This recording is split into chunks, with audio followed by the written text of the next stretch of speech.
Olá pessoal, sejam muito bem-vindos a mais uma aula de Química comigo, professor Guilherme, e na aula de hoje daremos continuidade ao nosso assunto modelos atômicos, onde hoje nós vamos falar do modelo atômico proposto pelo J.J. Thomson em 1904. Vocês devem se lembrar que na aula anterior eu disse para vocês que o modelo atômico de Dalton ele apresentava uma falha muito grave, pois ele não era capaz de explicar a natureza elétrica da matéria, porque que existiam aqueles fenômenos associados a descargas elétricas, como por exemplo os raios, a atração de certos objetos por outros, enfim, a gente fez essa discussão na aula anterior e chegamos à conclusão de que o modelo atômico de Dalton não era capaz de explicar a natureza elétrica da matéria. Lembra também que eu falei para vocês que o modelo ele vai ser substituído por outro quando ele não for capaz de explicar alguns fenômenos da natureza, algumas propriedades associadas aos materiais. E é justamente nesse sentido que vai haver a necessidade da criação de um novo modelo atômico, que vai ser proposto pelo Thomson. Então, o tema da nossa aula de hoje é o modelo atômico de Thomson. Bom, para que o Thomson fosse capaz de explicar a natureza elétrica da matéria, ele teve que se embasar nos trabalhos de alguns cientistas que tentaram explicar a natureza elétrica da matéria antes dele. Então, antes da gente falar propriamente do modelo atômico de Thomson, nós temos que ver quais foram os trabalhos que mais ou menos embasaram o trabalho que o Thomson fez para poder tentar explicar a natureza elétrica da matéria e assim propor um novo modelo atômico. Vamos ao nosso quadro, onde tentaremos entender as ideias que embasaram, que foram alicerces para que o Thomson fosse capaz de chegar à explicação da natureza elétrica da matéria. No início do século XIX, o Michael Faraday, esse cientista, esse grande físico que estudou a lei da indução, ele constrói um objeto, um aparato, isso aqui que está desenhado, essa forma oval que vocês estão vendo aqui, ó. Isso aqui é uma ampola de vidro que ele constrói e ele começa a estudar o que acontece quando a gente aplica descargas elétricas em gases dentro de ampolas de vidro. Então, isso aqui seria, esse aparato que ele construiu seria uma ampola de vidro. Dentro dessa ampola de vidro aqui, ele coloca 2 eletrodos. E esses eletrodos, ele liga a uma fonte de corrente contínua. Uma fonte de corrente contínua. Professor, o que é uma fonte de corrente contínua? Pode ser uma pilha ou uma bateria de pilhas. A gente representa na física pilhas e baterias por esses 2 tracinhos aqui, ó. Onde esse tracinho menor é o polo negativo. Deixa eu fazer de outra cor. Esse tracinho menor é o polo negativo e esse tracinho maior é o polo positivo. Esse polo negativo nós chamamos aqui de cátodo e o polo positivo nós chamamos de ânodo. Então, o Faraday constrói esse aparato que vocês estão vendo aqui. É uma ampola de vidro, onde eu tinha 2 eletrodos aqui, ó, 2 chapinhas feitas de um determinado metal, ligadas a uma fonte de corrente contínua, uma pilha ou uma bateria de pilhas. Aqui está o polo negativo e aqui nós temos o polo positivo. E o que tinha dentro dessa ampola? Dentro dessa ampola eu tinha, então, gás. Que gás, professor? Ele testou vários gases. Que eu tinha um gás que estava sob baixa pressão. Gases a baixa pressão nós chamamos de gases rarefeitos. Então, aqui dentro eu tinha um gás rarefeito. Ele notou uma coisa muito interessante quando ele fechou o circuito, quando ele aplicou, então, uma descarga elétrica aqui dentro. Ele notou que aqui do lado do polo negativo, no cátodo, formava um brilho, uma luminosidade de coloração esverdeada. E do outro lado era formado outro brilho de cores variadas, que ia dependendo do tipo de gás que ele colocava aqui dentro. E aí, esse brilho que era formado aqui no cátodo, inicialmente, ele chama isso aqui de brilho catódico.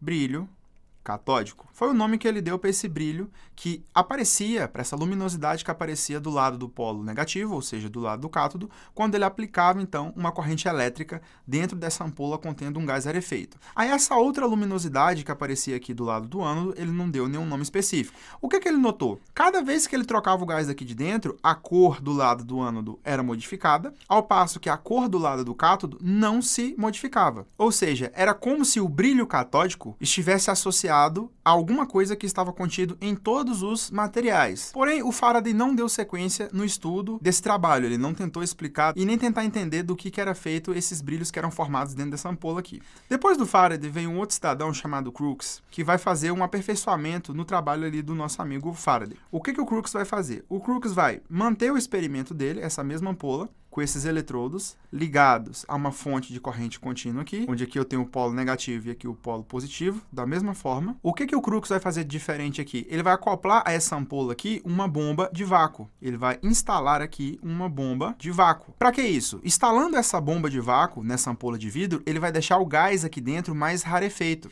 E quando ele repete o experimento que inicialmente foi feito pelo Faraday, o que ele vai notar? Que aquela luminosidade que era formada do lado positivo, aqui, ela desaparece desaparece. Ao passo que aquele brilho catódico, aquilo que antes era uma luminosidade de cor verde, deixa de ser uma luminosidade e se transforma num feixe que é como se fosse atraído em direção ao polo positivo. E a esse feixe, que antes era um brilho, ele chama de feixe de raios catódicos. Ele chama isso de raio catódico. Ele chama isso de raio catódico simplesmente porque, ao aumentar o vácuo aqui dentro, ao deixar o gás mais rarefeito, aquela luminosidade de cor verde que estava sendo formada aqui do lado do cátodo se transforma num raio, que está sendo atraído, aparentemente, pelo polo positivo formado aqui dentro dessa ampola de vidro. Então, ele começa a ter a seguinte intuição. Bom, como o feixe de raios catódicos está sendo aparentemente atraído pelo polo positivo dessa ampola, esse feixe deve ter natureza negativa. Deve ser formado por algum tipo de partícula que tem que ter carga negativa. Por que disso? Porque ele está sendo atraído pelo polo positivo. Então, o Crookes resolve aplicar aqui nessa ampola um campo magnético. Por que ele aplica um campo magnético? Para poder verificar se esse feixe de raios catódicos ele sofre algum tipo de interferência pelo campo magnético. E, para surpresa dele, quando ele aplica um campo magnético aqui dentro dessa ampola, ele vai perceber que esse feixe ele sofre interferência, ele sofre uma deflexão ao ser aplicado um campo magnético, o que vai inicialmente comprovar, justificar que, de fato, esse feixe de raios catódicos deveria ser formado por alguma coisa que ele não sabia explicar, que deveria ter natureza de carga negativa. Porém, o que o Crookes faz ainda mais? Ele vai tentar aplicar aqui dentro, ele aplica, na verdade, ele tenta verificar o que acontece com o feixe de raios catódicos se ele aplica aqui dentro também um campo elétrico. Ele introduz dentro dessa ampola 2 eletrodos ligados a uma outra fonte de corrente contínua para poder verificar se ia sofrer algum tipo de interferência. E o que ele vai perceber quando ele aplica um campo elétrico aqui dentro é que o feixe de raios catódicos não sofre nenhum tipo de deflexão, ou seja, ele não sofre nenhum tipo de alteração na sua trajetória quando aplicado um campo elétrico, falta um acento aqui, dentro da ampola de vidro. Temos um impasse. Nós temos um feixe luminoso, que ele chamou de raio catódico, que sofre influência, ele tem a sua trajetória alternada quando você aplica um campo magnético, e não sofre nenhum tipo de interferência de campos elétricos quando estes são aplicados dentro da ampola. E assim ele não conseguiu comprovar se esse feixe de raios catódicos, de fato, seriam formados por alguma coisa de carga negativa. E é aí que vai entrar, então, na história o Thomson. O Thomson vai manter o mesmo padrão do experimento feito pelo Crookes, essa mesma ampola de vidro ligada a uma fonte de corrente contínua, onde aqui nós temos o polo positivo, aqui o polo negativo, o cátodo e o ânodo. Quando ele aplica a descarga elétrica aqui dentro, ele observa, de novo, a formação dos raios catódicos, que aparentemente parecem ser atraídos pelo polo positivo. Ele aplica um campo magnético dentro da ampola, ou seja, aplicar um campo magnético aqui, galera, é tipo fazer a aproximação de um ímã. Quando você aproxima um ímã aqui perto, na lateral dessa ampola de vidro, isso aqui é uma ampola de vidro, você já começa a perceber a interferência na trajetória do feixe de raios catódicos aqui. Então, quando ele aplicou o campo magnético, ele verificou o mesmo que o Crookes tinha verificado. E aí, o problema estava justamente lá no campo elétrico. Só que o que ele faz? O Thomson, ele vai colocar nessa ampola de vidro, para poder tentar melhorar um pouquinho o experimento em relação ao Crookes,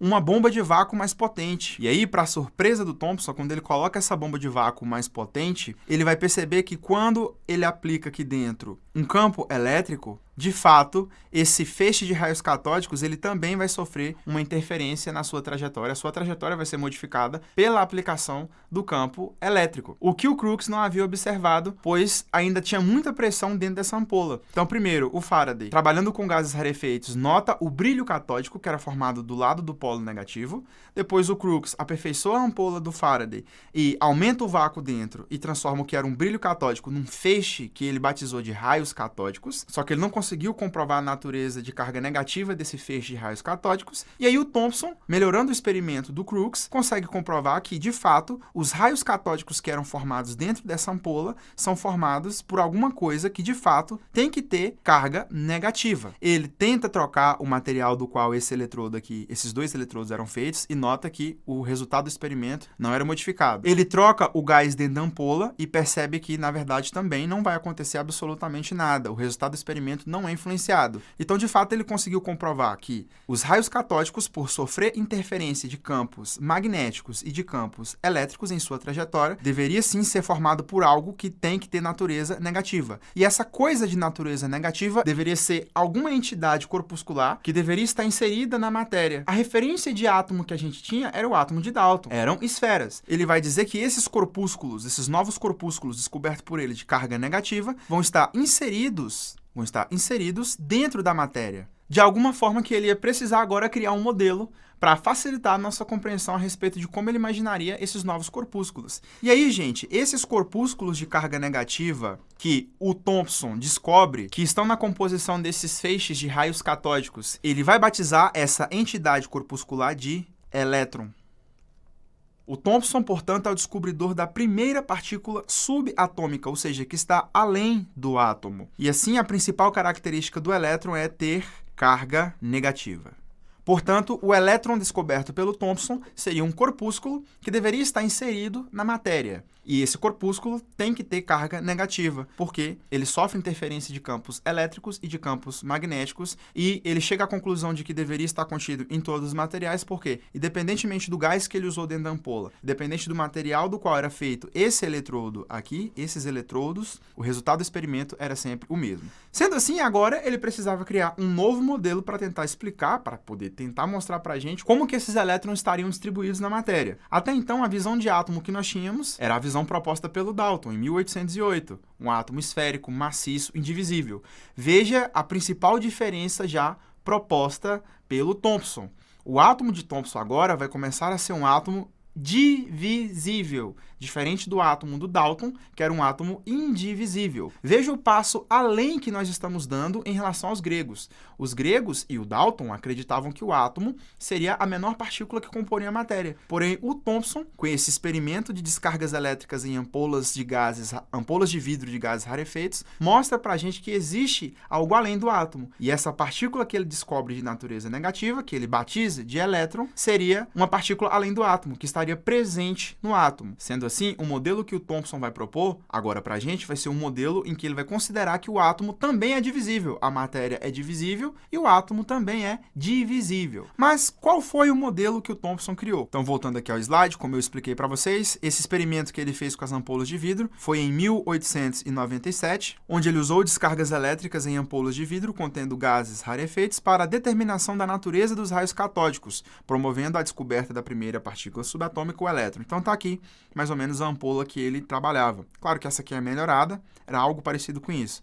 Esse feixe luminoso que vocês estão vendo aqui seria o raio catódico. Aqui vocês podem notar que tem alguém aproximando um ímã do lado aqui do vidro dessa ampola, e notem que há uma deflexão, há uma mudança na trajetória do feixe dos raios catódicos. Uma outra coisa que o Thomson percebeu é o seguinte, é que os elétrons que estariam presentes aqui nos raios catódicos, além de ter natureza negativa, eles também apresentavam uma certa massa. Por quê? Se fosse colocado algum tipo de objeto aqui dentro, quando aplicado a descarga elétrica aqui dentro, esse feixe de raios catódicos era capaz de empurrar o objeto. Então, por isso que ele afirmou que os elétrons que comporiam os raios catódicos, além de carga elétrica negativa, seriam corpúsculos com uma certa massa. Mais pra frente a gente vai falar um pouquinho sobre a massa dos elétrons. Como eu disse a vocês, agora o modelo atômico de Dalton vai precisar ser modificado. Então, como o Thomson imaginaria que esses elétrons estariam distribuídos na matéria? A primeira coisa que o Thomson levou em consideração foi o seguinte: como o átomo é uma entidade neutra, eu deveria ter uma distribuição de cargas uniformes, tanto positivas quanto negativas. Então, ele imaginou que deveria existir uma massa de carga positiva, vamos dizer assim, e, segundo Thomson, esses elétrons deveriam estar dentro dessa esfera carregada positivamente. Essa esfera de carga positiva neutralizaria os elétrons de carga negativa, do ponto de vista de carga. Então, você teria uma esfera de carga positiva igual o modelo atômico do Dalton,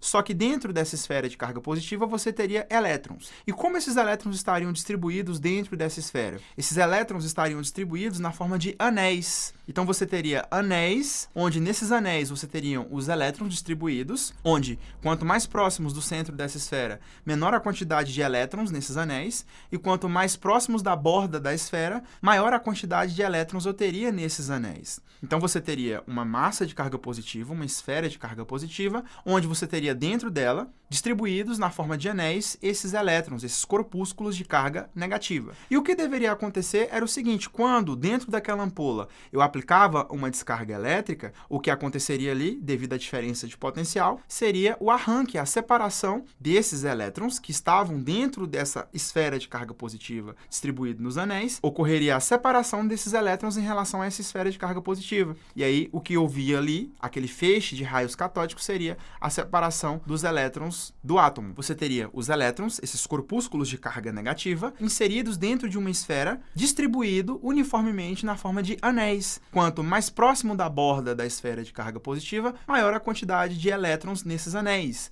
Quanto mais próximos do centro da esfera, menor a quantidade de elétrons dentro desses anéis. Porém, segundo os relatos, segundo a literatura, quando Thomson apresenta as suas ideias, as ideias desse modelo que ele está propondo para o átomo, agora inserindo a ideia de elétron, quando ele vai apresentar o seu trabalho, algum engraçadinho na plateia faz a seguinte analogia: bom, esse modelo seu parece com um plum pudding. Bom, traduzindo para o nosso português, seria algo como pudim de ameixas. Como ele era em inglês, o pudim de ameixas é uma sobremesa muito comum lá na terra dele. E por conta disso, segundo a literatura, o modelo atômico do Thomson ficou conhecido vulgarmente e enraizou esse termo pudim de ameixas ou pudim de passas. Só que esse plum pudding, ele parece mais com o nosso panetone. Então, como eu falei para vocês, o modelo atômico dele foi proposto em 1904, após a descoberta do elétron por ele mesmo, e seu modelo ficou conhecido vulgarmente, como eu acabei de explicar para vocês, como plum pudding ou pudim de ameixas.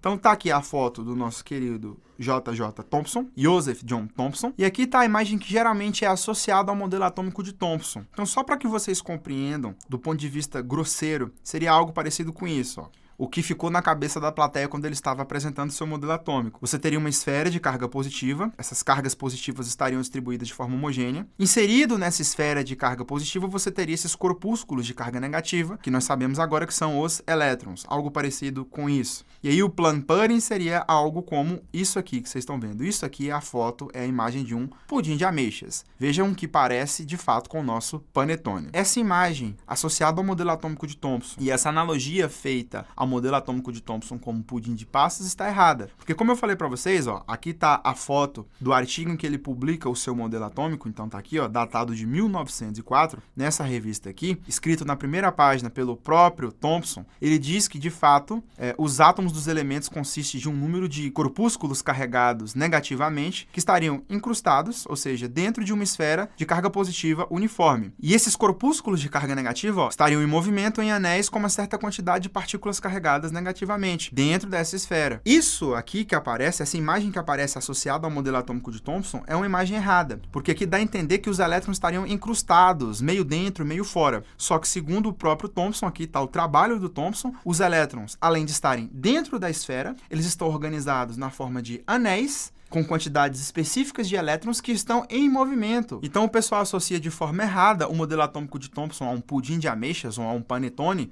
trazendo essa imagem grotesca ao modelo atômico de Thomson, só que, na verdade, o modelo dele não é assim. Então, provavelmente, se vocês forem pegar algum livro para estudar, vocês vão ver essa imagem, mas lembrem-se que isso está errado. Esses elétrons, eles estão, de fato, em uma esfera carregada positivamente, porém, eles não estão incrustados, eles estão dentro dessa esfera, em anéis, e, além de tudo, eles não estão parados, eles estão em movimento, como eu estou mostrando para vocês aqui, o que foi escrito pelo próprio Thomson nesse artigo publicado em 1904. Portanto, o modelo atômico do Thomson ficou conhecido vulgarmente como pudim de ameixas ou pudim de passas, devido a algum engraçadinho, provavelmente, que estava assistindo a sua conferência, quando ele estava explicando o seu modelo atômico. Só que, na verdade, o modelo atômico dele é uma esfera carregada positivamente, onde os elétrons estão dentro dessa esfera, organizados, dispostos em anéis, onde, quanto mais próximo da borda dessa esfera, mais elétrons eu vou ter nesses anéis, e quanto mais perto do centro da esfera, menos elétrons eu teria. Além de tudo, esses elétrons estariam em movimento dentro dessa esfera. E aí, pessoal, com a descoberta do elétron, agora sim, os fenômenos elétricos começaram a ser melhor compreendidos. Então, a natureza elétrica da matéria foi justificada pelo Thomson